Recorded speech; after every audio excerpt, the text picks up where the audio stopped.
History, Misteri.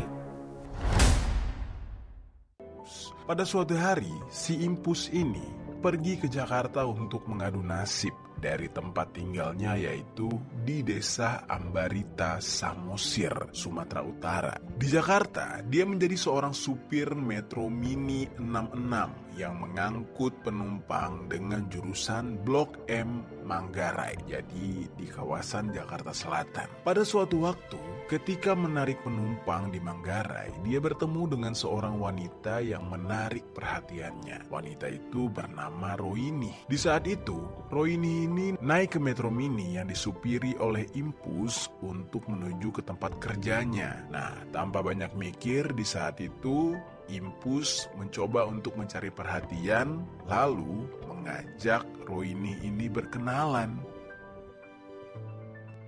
Singkat cerita, Impus dan Roini ini pun jadi dekat. Mereka jadinya PDKT.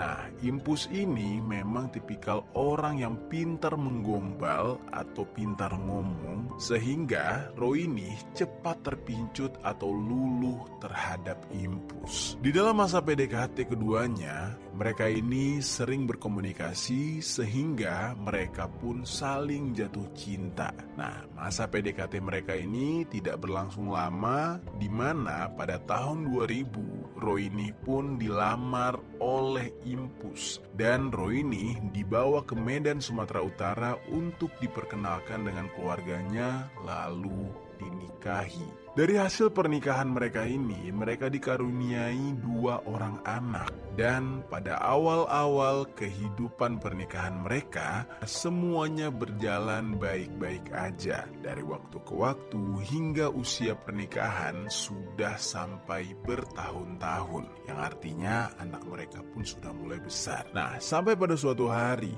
ternyata Impus ini tipikal pria yang tidak puas hanya memiliki satu pasangan. Tiba-tiba dia berpikir untuk mendekati wanita lain. Dan salah satu perempuan yang berhasil masuk dalam rayuan gombal Impus adalah Darna Sri Astuti, yang biasa dipanggil Tuti. Tuti ini merupakan perempuan asal Jambi yang kebetulan tinggal di daerah Kampung Rambutan. Ya, Kampung Rambutan itu kan deket banget ya sama terminal bis dan juga Metro Mini. Ya, mungkin mereka berkenalan di sana kali ya. Lalu, kala itu usia mereka terpaut 3 tahun, yang mana Tuti ini jauh lebih muda dibandingkan Impus. Nah, lalu semenjak mengenal Tuti, Impus ini semacam jadi orang yang sangat bucin dan setiap hari menghabiskan waktu hanya dengan Tuti aja. Dia sampai-sampai jarang pulang ke rumah, sobat. Dia cenderung lebih banyak menghabiskan waktu bersama Tuti dibandingkan dengan istri pertamanya, yaitu Roini. Nah, karena di mata Impus saat itu Roini ini sudah tidak menarik lagi. Lalu dibalik semua sifat Impus yang jago gombal, jago merayu, ternyata Impus ini memiliki sifat yang sangat temperamental. Dia ini sering sekali marah-marah dan terkadang suka membanting benda-benda yang ada di sekitarnya kalau lagi emosi. Bahkan tak jarang juga ketika Impus ini pulang sehabis narik Metro Mini, kerjaannya hanya memarahi istri dan anak-anaknya yang menimbulkan percekcokan setiap harinya, sampai-sampai didengar oleh para tetangga. Singkat cerita, pada suatu hari Roini mengetahui bahwa Impus ternyata memiliki selingkuhan. Ya, siapa lagi kalau bukan Tuti. Lalu, namanya seorang istri, pasti dia sangat jengkel, sangat kesal atas apa yang dia ketahui. Dia tidak terima karena suaminya ini menduakan cintanya. Lalu, Roini yang kala itu terbakar api cemburu bertanya kepada Impus tentang hubungannya dengan Tuti.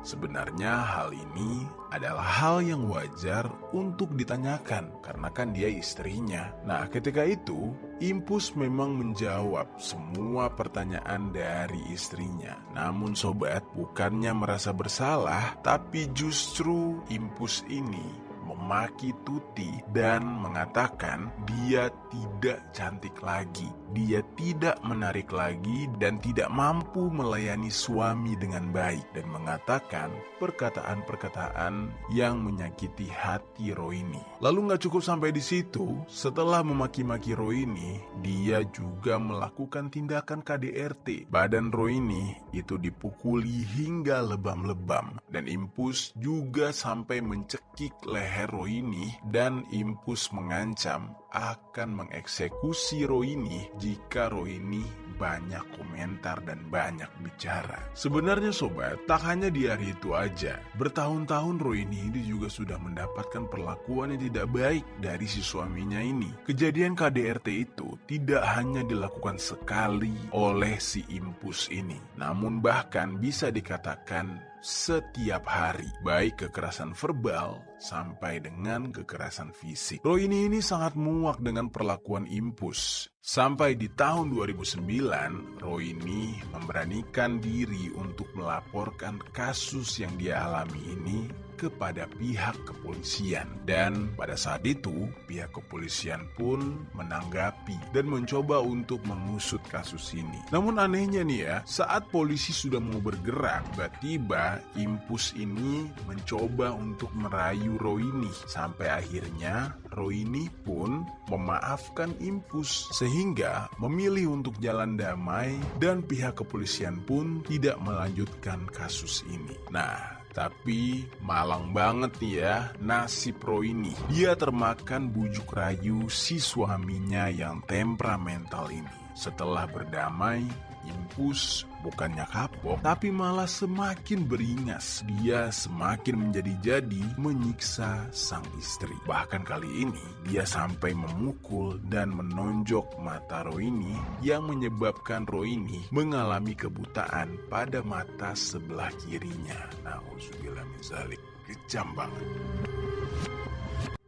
Karena merasa sudah kelewatan dan tak sanggup lagi, akhirnya Rohini ini menggugat cerai Impus dan membawa anak-anaknya pergi. Di sisi lain, Impus yang digugat cerai oleh sang istri justru merasa senang, yang mana itu memang artinya secara otomatis dia bisa menjalin hubungan dengan Tuti tanpa harus ada yang mengganggu. Dan memang itu tujuannya. Nah, disinilah kesalahan dari Rohini. Mengapa hanya menggugat cerai? Kenapa tidak langsung dilaporkan kepada pihak kepolisian dan dia bisa terkena hukuman pidana gitu kan? Nah, lalu singkat cerita, setelah dia diceraikan oleh Rohini, Impus ini tanpa pikir panjang langsung tinggal bersama Tuti. Dan dia langsung menikahi Tuti. Berbeda istri, berbeda pula aturannya. Di saat itu Tuti tidak mau suaminya alias si Impus ini terpincut wanita lain. Ya, Tuti ini sangat sadar ya kalau Impus ini bukan tipikal laki-laki yang bisa tahan terhadap godaan, karena dia sendiri bisa bersama Impus setelah Impus meninggalkan sang istri pertama gitu kan. Akhirnya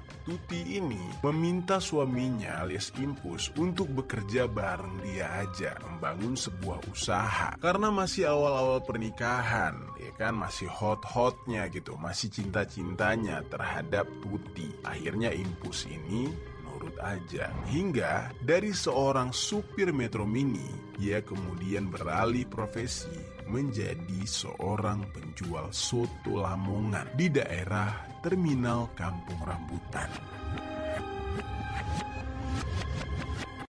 Setelah membuka warung soto, ternyata lambat laun warung sotonya ini mulai dikenal oleh masyarakat, di mana warungnya ini sejak pertama kali buka sudah sangat ramai didatangi oleh pembeli. Padahal bisa dikatakan rasa soto di warungnya ya biasa-biasa aja menurut orang-orang, tapi karena terus-terusan ramai apalagi menjelang malam hari, banyak orang yang merasa aneh kenapa warung sotonya bisa ramai ya. Orang-orang bahkan sampai iri, bahkan sering mengaitkan suksesnya warung soto milik Impus ini dengan pesugihan. Nah, namun sobat, hal itu ternyata bukan hanya sekedar rumor, di mana banyak orang-orang sekitar tempat dia tinggal sering memeriksa Impus ini menaburkan bunga dan menyalakan kemenyan setiap malam Jumat di sekitar warung dagangannya untuk penglaris. Wah, gila ya nih orang ya. Mulai dari tindakan kekerasan sampai bersekutu dengan setan dia lakoni sobat.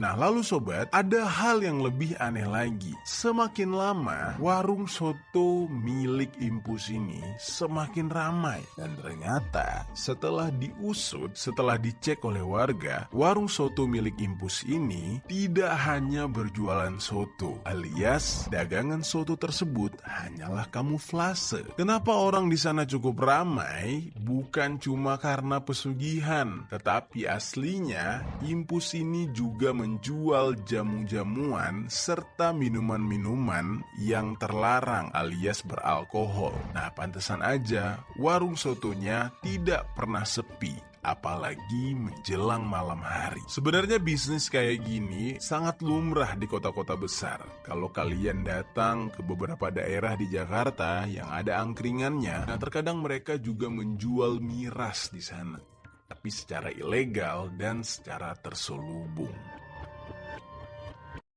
Nah lalu, orang-orang di sekitar kampung rambutan sebenarnya sudah tidak aneh. Mereka sudah tahu dan tak jarang juga mereka menegur Impus ini. Nah namun, Impus tidak pernah menghiraukan teguran dari warga sekitar. Karena menurut dia, penghasilan dari jualan miras itu sangat tinggi, sangat beruntung besar. Nah singkat cerita, karena usahanya Impus ini semakin melejit, jadilah dia di saat itu memegang banyak uang. Uangnya mulai banyak, dia mulai santai hidupnya, dan dia kembali ke setelan pabrik, yaitu main perempuan.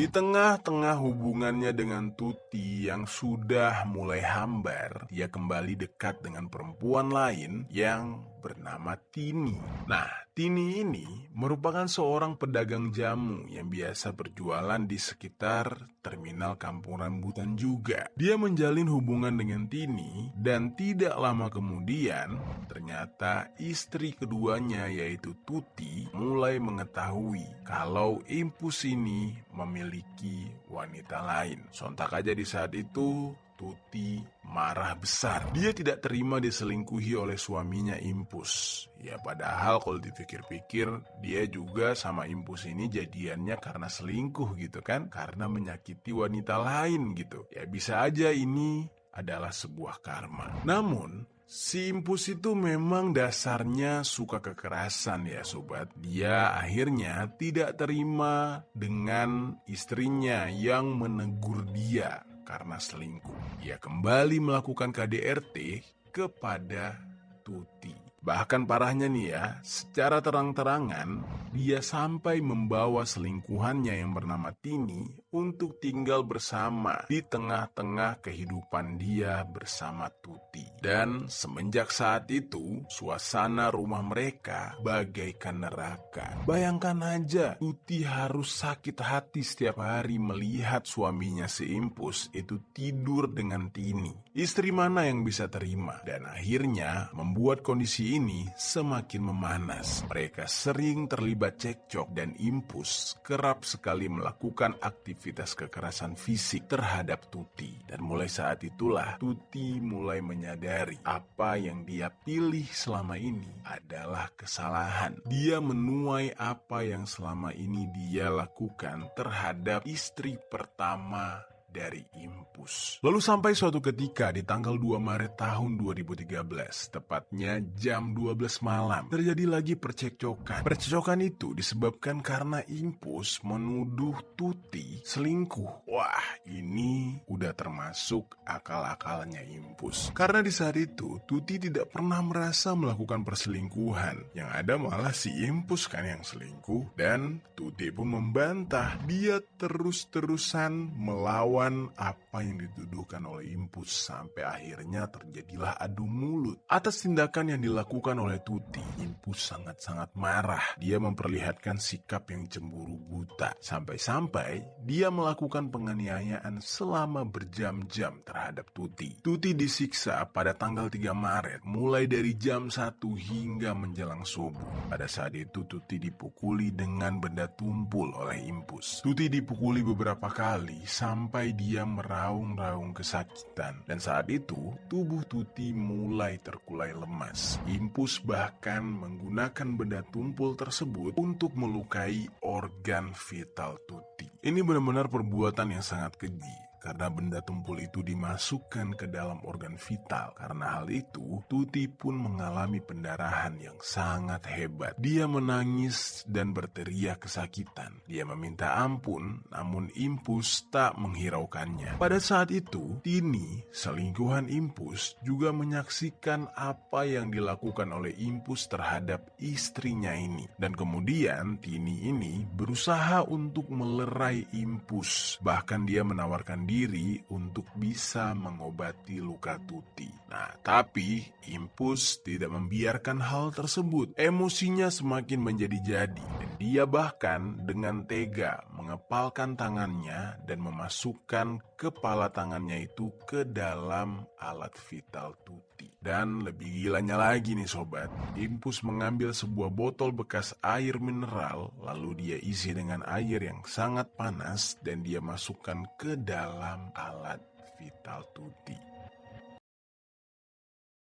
Tuti di saat itu hanya bisa menjerit kesakitan dan pada saat kejadian tersebut dia lakukan, Impus sebenarnya sedang dalam keadaan mabuk berat. Oleh karena itu, sebenarnya apa yang dilakukan oleh Impus ini di luar kendalinya dia karena dia setengah sadar. Nah, namun ketika itu, Tini yang menyaksikan adegan tersebut masih dalam keadaan sadar karena dia melihat kesadisan Impus ini, dia juga nggak berani berbuat apa-apa. Nah, lalu Tuti yang sudah bertubi-tubi dihantam oleh Impus akhirnya tidak bergerak lagi dan Tini pun sadar kalau Tuti sudah dalam kondisi yang tidak bernyawa. Di saat itulah Tini ini merasa panik dan dia menyadarkan Impus kalau apa yang dia lakukan itu sudah sangat fatal. Nah, langsung tuh Tini ini di tengah-tengah kepanikannya mencari cara untuk bisa menghilangkan jejak atas kejahatan yang dilakukan oleh Impus. Yang di saat itu dipikirkan oleh Tini adalah bagaimana caranya menghilangkan jasad dari Tuti. Nah, akhirnya dia terpikir untuk memisah-misahkan bagian tubuh Tuti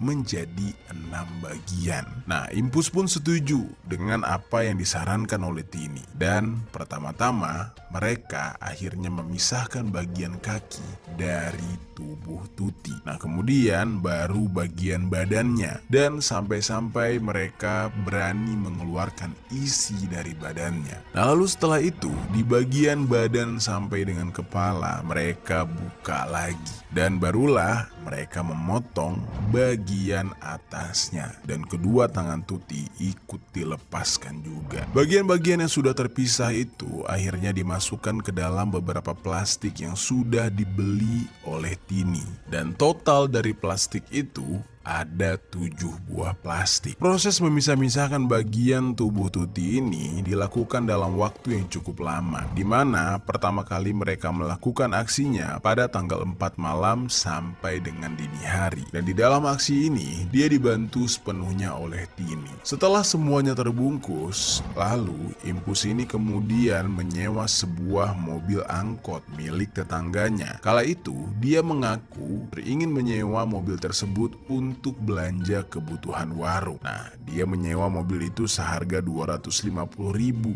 sehari. Kemudian, keesokan harinya, tepat di tanggal 5 Maret, Impus ini mengangkut dan memasukkan semua kantong-kantong tadi ke dalam mobil dan dia melajukan mobil itu ke arah jalan tol. Impus ini membuang potongan-potongan tadi tidak secara sekaligus. Dia menyebarkan potongan-potongan itu di setiap kilometer tol Cikampek arah Bekasi. Pada saat melakukan aksinya ini, Impus sempat bertemu dengan rekannya yang bernama Juhadi dan juga Yusuf Effendi. Dan pada saat itu, mereka sempat menegur Impus, namun tidak dihiraukan oleh Impus. Nah, kemudian di kilometer yang berbeda, ada seorang supir taksi yang tengah melintas di jalan yang sama. Dia melihat aksi Impus ini membuang kantong plastik, dan supir taksi itu berpikir kalau si Impus ini hanya membuang plastik sampah. Dan di saat itu dia juga berpikir, apa mungkin ya barang itu tidak sengaja jatuh, dan dia berniat ingin memberitahu si Impus. Nah, supir taksi itu meneriaki Impus. Dia mau ngasih tahu ada barang yang jatuh. Nah, namun ketika teriak, Impus justru tidak menghiraukan si supir taksi. Nah, namun supir taksi tersebut justru memotret plat nomor angkot yang dibawa oleh Impus, karena dia berpikir kalau nanti ada apa-apa ya ada buktinya gitu. Bisa ditelusuri siapa pemilik angkot tersebut. Nah, lalu akhirnya Impus pun meninggalkan tempat tersebut dan si supir taksi juga melajukan mobilnya. Nah, kemudian singkat cerita, tepat di hari yang sama, sekitar pukul 7 pagi, ada seorang petugas yang sedang berpatroli di tol arah Cikampek, Bekasi. Kala itu, dia melihat sebuah kantong plastik hitam yang tergeletak di pinggir jalan tol. Kemudian petugas itu mencoba untuk memeriksa. Mungkin dia pikir itu adalah barang orang atau justru plastik sampah yang sebenarnya tidak boleh ada di jalan tol. Nah, ketika petugas itu memeriksa, betapa kagetnya dia ketika menemukan potongan tubuh manusia. Potongan tubuh tersebut ditemukan di kilometer 00.200 dan itu merupakan kaki sebelah kanan. Nah, lalu ditemukan lagi tangan sebelah kanan di kilometer 01.200. Lalu ada lagi tangan sebelah kiri dengan dada ditemukan di kilometer 02.200 dan ditemukan lagi kaki kiri di kilometer 03.300. Sedangkan pada kilometer 02.600 ditemukan isi dalam tubuh yang terbungkus kantong plastik hitam diikat dengan tali plastik berwarna biru. Nah, lalu di kilometer 03.800 ditemukan potongan kelapa dalam kantong plastik hitam yang diikat tali plastik berwarna biru juga. Langsung kejadian itu dilaporkan kepada pihak kepolisian, dan ketika pihak kepolisian menangani kasus ini dan berita itu gencar di media sosial, Juhadi dan Effendi langsung ngeh, di mana kemarin mereka baru saja melihat Impus yang sedang membuang sesuatu, dan apa yang mereka lihat di pemberitaan juga sama dengan apa yang dibuang oleh Impus pada saat itu. Kemudian tanpa pikir panjang, mereka pun langsung melaporkan apa yang mereka lihat kepada pihak kepolisian. Tak hanya Effendi dan Juhadi, ada seorang supir taksi yang tadinya memotret nomor polisi kendaraan yang dipakai oleh Impus itu turut melaporkan. Sehingga dari sinilah ada bukti yang sangat kuat untuk melakukan pemeriksaan lebih lanjut. Pihak kepolisian langsung kemudian mendatangi pemilik kendaraan itu, yaitu pemilik angkot tempat Impus menyewa. Ternyata setelah dicek, pihak kepolisian mendapatkan informasi yang menggunakan kendaraan itu pada saat kejadian adalah Impus. Jadilah kemudian pada tanggal 6 Maret tahun 2013, sekitar pukul 20.30 malam, pihak kepolisian meringkus Impus di kediamannya yang berada di Kampung Rambutan, Ciracas. Pihak kepolisian juga menangkap Tini, selingkuhannya Impus. Lalu dilakukanlah beberapa pemeriksaan. Polisi itu mengamankan beberapa senjata tajam berupa 2 bilah pisau dan 1 bilah parang dan 1 unit mobil angkot. Dari segala rangkaian pemeriksaan, Tini dan Impus alias Benget Situmorang ini dinyatakan bersalah.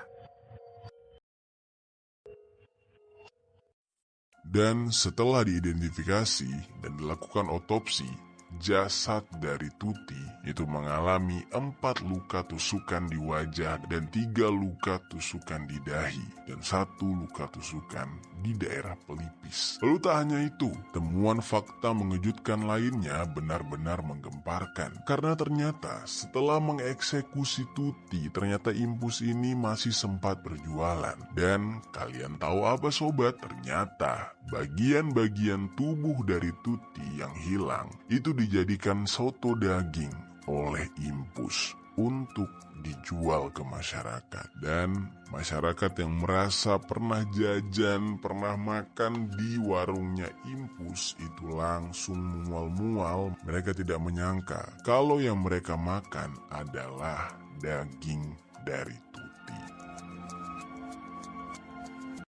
Dan atas kejadian ini, Impus alias Benget Situmorang langsung dikenakan pasal 340 KUHP tentang eksekusi berencana dengan ancaman kurungan 20 tahun sampai dengan hukuman eksekusi. Nah, sedangkan Tini dihukum maksimal 14 tahun penjara.